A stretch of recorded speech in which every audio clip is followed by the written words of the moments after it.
muri iki gicuku kuwa kane ku igenekerezo rya gatanu ntwarante 2026 Fardc ikomeje operation mu bice bitandukanye vya territoire ya Masisi ndetse na Warikare. Ni nyuma yuko bitangajwe kandi binemejwe ko M23 ikomeje kugenda izana abasirikare benshi mu bice bitandukanye biri strategique by'umwihariko ahitwa Kibati, Kazinga no mu bice bya Nyamaboko. Biravuga ko kuri ubu hatangiye forward operating bases idasanzwe. Bihagaze gute?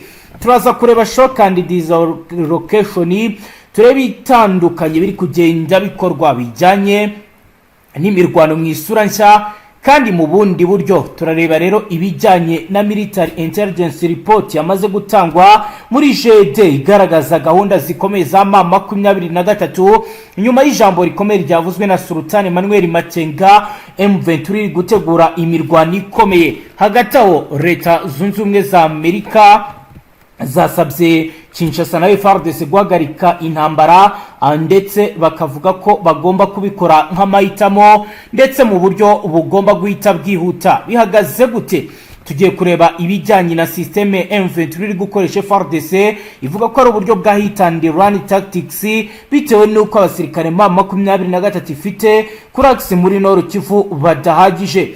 Turareba kandi bijyanye na tactical withdraw Fardc iri gukora igamije gutata ndetse no kumenya amakuru y'ibyo M23 ikora. Turebe nacha defensive advantage mu bice bya territoire ya Masisi ndetse na Warikare. Turaza kureba guerrilla style engagement, turebe uko urugamba ruri kugenda rukorwa. Turareba rero buri kimwe cyose kubiri kugenda bigaragara kuri axis zitandukanye. Ni muze tubane kuri iyi page ikomeye yanditseho amakuru atosoye arabana n'umutekano, politique, ububanyi n'amakungu ndetse n'ubuzima bwa munsi bw'abanyagihugu.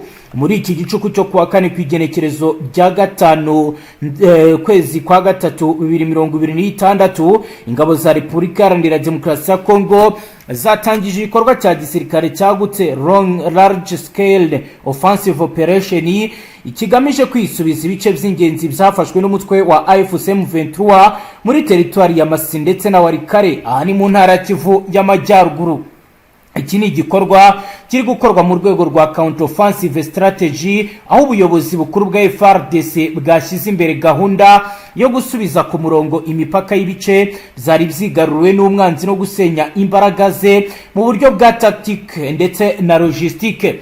Ku rwego rwa operation command Fardc iri gukoresha uburyo bwa combined arms movers ihuza infantry unity, ingabo zirwanira ku butaka ndetse na artillery batteries, reconnaissance unity ndetse na special forces zoherejwe mu bikorwa bitandukanye zikora flanking maneuvers ndetse na urban clearing operation. Amakorere guturuka ku mirongo y'imbere y'urugamba aragaragaza ko mu ijoro ryo kuri uyu wa kane habaye repositioning y'ingabo kuri axe strategique yerekeza Kibati, Kazinga no mu bice bya Nyamaboko ya mbere, aho AFC yashyizeho defensive position zirimo trenches, observation posts n'amasanganzira cyasibizwe mu gisirikare nka forward operating bases. Fardc nari gukoresha doctrine ya shock and dislocation igamije gusenya cohesion y'umwanzi binyuze mu kugaba ibitero bya suppressive assault no gukoresha indirect fire support ituruka mu mitwe ya terari iherereye inyuma y'imirongo y'imbere y'urugamba ibizwe mu gisirikare nka Rio support line. Mu masaha ya mbere y'iki gikorwa habanje kugabwa igitero mu buryo bwa suppression fire kugira ngo hacike intege abarwanyi bacike intege bari kuri defensive perimeter, aho ubu bitangazwa infantry columns zatangiye gukora advance mu buryo bwa staggered information. Ku ruhande rwa AFC M23 amakuru y'ubutasi cyase military intelligence report iragaragaza ko bakomeje gukoresha hit and run tactics no gusubira inyuma mu buryo bwa tactical withdraw bugamije gukurura Fardc no kugira ngo igere mu misozi y'ingenzi ifite nacha defensive advantage muri territoire ya Masisi ndetse na Warikare. Bikaba rero biri kurangwa nuko ari ahantu hari luge ditere ituma rero habaho guerrilla style engagement, aho small mobile units zishobora kugaba ambushes ku mitwe y'ingabo muri ibi bice. Operation iri gukorwa na Fardc muri iki gicuku kabishyigikiwe kandi n'ibikorwa bya aerial reconnaissance hagamijwe kumenya neza enemy coordinate no gutahura supply routes z'umwanzi, gusenya izi supply lines n'ingenzi no kugabanya operation capability ya FCM23 cyane cyane mu bijyanye no kubona amasasu, ibikoresho bya gisirikare n'ubufasha bwihuse ibizwi nka reinforcement. Mu rwego rwa logistique, Fardc yashyizeho mobile supply unit n'ahantu hakira abakomeretse field medical posts hafi y'imbere y'urugamba mu rwego rwo gukomeza morale y'ingabo no kwirinda za casualty nyinshi zishobora kuba zaboneka. Hakozwe rero ibizwi mu gisirikare nka offensive tempo. Amakuru ari guturuka mu basirikare bari ku mirongo imbere y'urugamba aravuga ko imirwano iri mu kuba mu buryo bwa cross quarter combat mu bice bimwe na bimwe, cyane cyane mu nkengero za Kazinga ahabaye urban engagement isaba gukoresha house to house clearing techniques bagenda basaka inzu ku yindi. Ubuyobozi bwa Fardc buragaragaza ko iyo operasiyo igamije neutralization and recapture y'ibice by'ingenzi, aho intego nyamukuru ari ugusubiza ku ubutegetsi mu bice bitandukanye ndetse na strategic corridors ihuza Masisi na Warikare, kuko igenzurwa ryo mihanda rifite akamaro kanini mu kugenzura muvoma y'ingabo n'ibikoresho. Mu rwego rwa strategic outlook, kini gikorwa gishobora guhindura balance of power mu burasirazuba bwa Kongo bitewe nuko Masisi na Warikare ari uduce dufite agaciro kanini haba mu by'umutekano no mu bukungu. Gusa impuguke mu bya gisirikare ziragaragaza ko nubwo Fardc iri kugaragaza momentum of counter offensive mu bya gisirikare, bagaragaza ko nubwo Fardc iri kugaragaza ibingibi hari urugamba rukiri dynamic kandi rushobora guhindura isura bitewe nuko umwanzi ashobora gukoresha asymmetric warfare mu kwirwanaho. Mu gihe iki gikorwa cya gisirikare cyatangijwe, biragaragara ko Fardc irakomeza kuba yakongera imbaraga mu buryo bwa gisirikare kugira ngo irebe ko yaza kugera ku nsinzi. Hagati aho Amerika yo yafashe izindi ngamba zikomeye kubirebana n'ibiri kubera mu buseruko bwa leta iharanira intwaro rusange ya Kongo. Senateri Jim Risch, perezida wa komisiyo ishinzwe ububanyi n'amahanga muri Sena ya Leta Zunze Ubumwe za Amerika, ku wa kabiri ku igenekerezo rya 3 z'ukwezi kwa kabiri 2026 yahamagariye abayobozi ba Repubulika Iharanira Demokarasi ya Kongo kureka amahitamo y'intambara nk'uko bigaragara. Guverinoma ya Kongo na Fardc bagomba kureka ingamba zabo z'igisubizo cya gisirikare mu burasirazuba bwa Kongo, kubaha ihagarikwa ry'imirwano no gukorana n'abafatanyabikorwa cyane cyane Leta Zunze Ubumwe za Amerika mu kubaka igisubizo cy'umutekano kirambye muri kariya karere. Uyu rero ni Senateri Jimmy Risch niwe watangaje ibi ngibi nk'uko bigaragara ku rubuga rwa komisiyo ishinzwe ububanyi n'amahanga muri Sena ya Amerika. Senateri Risch yasabye kandi impande zihanganye gusubira ku meza y'ibiganiro kuko kubaha amasezerano ariyo nzira yonyine ishoboka. Ibi Senateri Jimmy yabitangaje nyuma y'uko ku wa mbere ushize Amerika yari yafatiye ibihano u Rwanda, by'umwihariko igisirikare cy'u Rwanda. Ubuyobozi bw'u Rwanda bahise bagaragaza ko iki cyemezo cyo gufatira ibihano uruhande rumwe ari ibintu bibogamye. Guverinoma y'u Rwanda mu itangazo risubiza kwa biriya bihano yasohoye yavuze ko kuba ibihano byafashwe bizibasira uruhande rumwe muri izi nzira y'amahoro mu buryo budakwiye, bigoreka ukuri ndetse bikagaragaza mu buryo butari bwo imiterere ya nyayo y'amakimbirane ari mu burasirazuba bwa Repubulika Iharanira Demokarasi ya Kongo. Ibi byose ni biri kwa mugero ko information ziri kutubwira ko uko siwazimeze amanama bakora ya buri munsi. Ibyo nanjye nibyo nabashije kuvumbura sahi. Ubona yuko imbaraga zose ziri muri biriya bice, ubona yuko zone ya Minembwe yabaye isibaniro, ndetse dushobora kuza kuvuga amakuru atandukanye nayo turi kuvuga maginga ya nubwo bamwe bakomeje kugenda bavuga ngo baringuye umuhana wa Karongi, harajyaho n'utundi duce ndetse n'ibindi bice. Ubona yuko byose bisa nkaho hajemo atake ikomeye, kandi kwavuga ko ari atake simusiga idafite kuba wenda hari ubwo wenda yababarira bamwe muri bamwe, kuko n'ubundi iri huriro rya Fardc ubona yuko ryamaze kuvumbura ko bagomba kurimbura bidasubirwaho iriya mihana yo mu Minembwe, kuko ubona ko abaturage basa nk'aho bashyigikiye MLDP twigwana na AFC kandi urumva ko kuba babashyigikiye nta gahunda n'imwe yo kuba bagira icyo babafasha, kandi ubona yuko umwanzi bahanganye nawe ataboroheye, ari kubakoramo mu nzira zose. Akaba ariyo mpamvu icyo bari kwitabaza n'ubundi ni uburyo bwo gukoresha ikoranabuhanga, bakoresha zino drone, kuko inzira z'ubutaka bo barabakindagura rwose. Akaba ariyo mpamvu ubona bari gukoresha izi drone, zikaba ziri gukora operasiyo zitandukanye n'iby'abandi baba batekereza. Abantu bari gupfa, abasirikare benshi, haba kuri kote zose. Ariko icyo nakubwira cyo, aha ni zone y'irimbukiro, ni zone y'ibibazo. Urumva ko bisa nkaho bitoroshye gukoresha drone, akaba arizo zikora nyuma y'uko n'ubundi bari baravumbuye uburyo drone zikorwamo naho zituruka. Benshi bazi ko zituruka Kisangani, abandi bazi ko ari Merekiyo Ndadaye, ariko amakuru nabashije gufata hari aho ziri kuva mu burengerazuba bwa Merekiyo Ndadaye International Airport. Drone basetinze mu gihugu cy'u Burundi, zikomeje gukora akazi katoroshye bitewe n'uko bashaka ko abaziri b'uru rya FC naryo ryabababaje bitari gakeya, bitewe n'abasirikare bari baba Fdnb bishe batagira umubare muri biriya bice n'ubundi, haba kuri Prende Ruzizi ndetse na hano muri zone ya Minembwe. Yego, dukomeje page y'amakuru yacu bwana Safari, unyemerere dukomoze kuri biri kuvugwaho y'Urura Alliance Fleuve Congo M23 ryigambye ko ryagavye igitero ku kibuga cy'indege cya Kisangani. Ubwo turagaruka n'ubundi turebera hamwe n'andi makuru, harimo rero nuko Repubulika ya Demokarasi ya Kongo yishimiye ibihano Leta Zunze Ubumwe za Amerika zafatiye igisirikare cy'u Rwanda. Reka dutangire tubabwira ko AFC yigambye igitero cya drone Kisangani Bango Baka. Ihuriro Alliance Fleuve Congo ryatangaje ku mugaragaro ko ari ryo ryagavye igitero cya drone kibasi ikibuga cy'indege mpuzamahanga cya Bango Boka gerereye Kisangani mu ntara ya Copo mu majyaruguru y'Uburasirazuba bwa Leta Iharanira Intwaro Rusange ya Congo. Biro bizatangajwe mu itangazo ryashyizwe ahagaragara ku wa mbere ku itariki ya 2 z'ukwezi kwa gatatu 2026 rikurikiye ibitero byabaye ku cyumweru. Mu itangazo ryayo AFC yasobanuye ko yagabye iki gitero igikorwa cyari kigamije kwirwanaho no kurinda umutekano w'abaturage, kigamije guhagarika no gusenya drone yavugaga ko zari zigiye koherezwa kugaba ibitero ku basivili no ku birindiro byayo biri hafi y'umujyi wa Kisangani.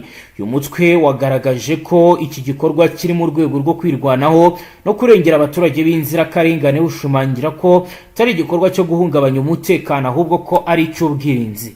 Amakuru ari guturuka mu nzego z'ibanze ndetse no mu buyobozi bw'intara ya Copo yemeje ko ku cyumweru drone nye zagabye igitero ku kibuga cy'indege. Avuga ko iki gikorwa cya mbere cyaburijwemo ahagana saa 9 z'amanywa, mu gihe izindi drone 6 zo mu bwoko bwa kamikazi zahagaritswe hagati ya saa 10 na saa 1 z'umugoroba.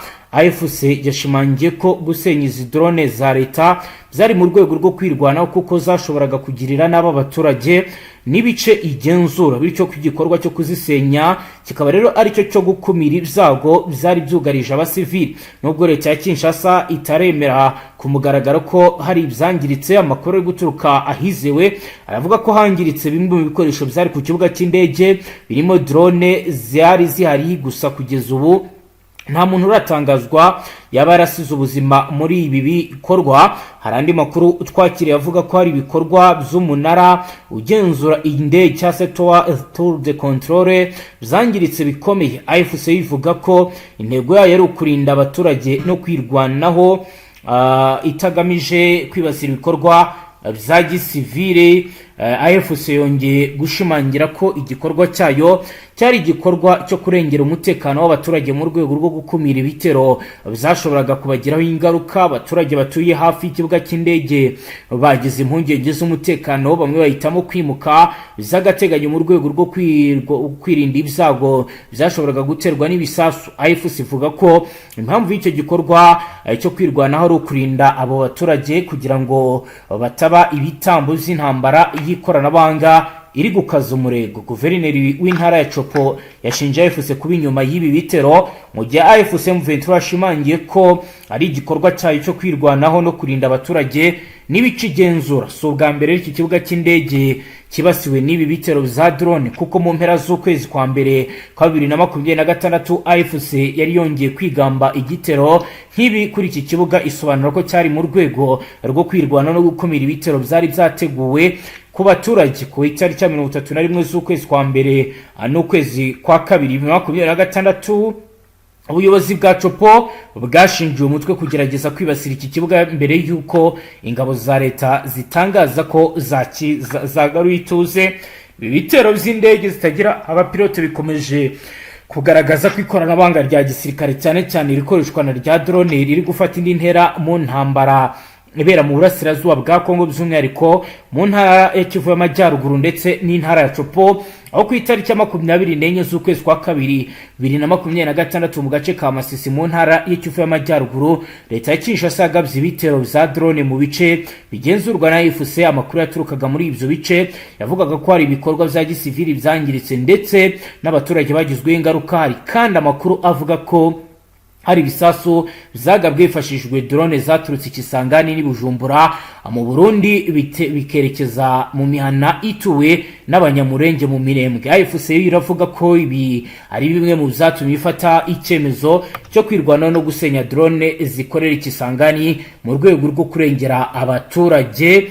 Kisangani rero nk'umujyi wa gatatu munini muri Kongo kandi ufite uraro ukomeye mu bucuruzi no mu ngendo zo mu kirere, ufatwa nk'ahantu h'ingenzi mu igenamigambi rya gisirikare n'ubukungu. AFC M23 kabishimangira ko ibikorwa byayo byo kwirwanaho bigamije kurinda abaturage no gukumira ikoreshwa ry'uyu mujyi nk'ishingiro ryo kugaba ibitero ku basivili. Kwiyongera kw'ibitero bya drone ku kibuga cy'indege no ku birindiro bya gisirikare biragaragaza ihinduka rikomeye mu mikorere y'intambara z'iki gihe mu burasirazuba bwa Kongo. Muri rusange umutekano wa Kisangani n'intara ya Copo ukomeje kuba mukangaratete mu gihe impande zombi zikomeje gushinjanya gukoresha ikoranabuhanga rya gisirikare. AFC ikomeza gutsimbarara ko ibikorwa byayo byose biri mu murongo wo kwirwanaho no kurengera abaturage b'inzirakarengane. Ngayo ngukorera bwana Safari wakomeza utubwira n'ibindi mbere ko turi burebe ibyo leta ya Kongo yatangaje ku bijyanye n'ibihano bizafatiwe abasirikare b'u Rwanda.